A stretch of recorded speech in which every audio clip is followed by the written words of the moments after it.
எப்பொழுதும் பிரிஞ்சி ரைஸ் வைப்பாங்க. அதாச்சும் ஒண்ணு நல்லா டேஸ்ட்டா வைப்பாங்க லஞ்சுக்கு. அன்னைக்கு பார்த்தா அம்மா தயிர் சோறு தான் வச்சிருக்காங்க. அப்ப அந்த பையனுக்கு புரியணும். சரி, அம்மாவுக்கு பீரியட்ஸு, வயித்து வலிக்குது. அம்மாவால காலைல எந்திச்சு எல்லாம் செய்ய முடியல. அதனால தான் இன்னைக்கு தயிர் சோறு வச்சிருக்காங்க. அப்ப கோவப்படாம அத வந்து அக்செப்ட் பண்ணிக்கணும். ஸோ இது கட்டாயமா இம்பார்ட்டன்ட். வீட்ல அவங்க ஃபாதரா இருக்கட்டும், இந்த குழந்தைங்க முக்கியமா வந்து மதருடைய பிரச்சனைய வந்து கட்டாயமா அண்டர்ஸ்டாண்ட் பண்ணணும்.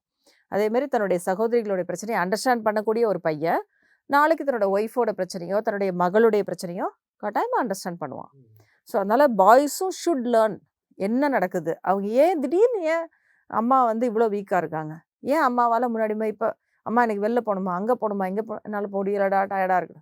பீரியட்ஸா இருக்கும். சிவியர் பெயின் இருக்கும் அவங்களுக்கு. அது சொல்ல முடியாது. அதோட எப்படியோ அன்னைக்கு ஏதோ இன்னைக்கு தாண்டா செஞ்சிருக்கேன், இட்லி தாண்டா செஞ்சிருக்கேன் சாப்பிடுறான்னு. பார்த்தா சில வீடுகள்ல அந்த குழந்தைங்க புரிஞ்சுக்காம பயங்கரமா சண்டை போடுறது. நீ செஞ்சது ஒண்ணும் வேணாம் போ, நான் ஆர்டர் பண்ணி சாப்பிட்டுக்கிறேன் எதையாவது. அப்ப மனசு கஷ்டப்படும். ஆனா சொல்ல மாட்டாங்க. எனக்கு இவ்வளோ துன்பம் இருக்கு, எனக்கு இவ்வளோ வலி இருக்கு, என்னால இன்னைக்கு ஒண்ணும் செய்ய முடியலன்னு அந்த மதர் சொல்ல மாட்டாங்க.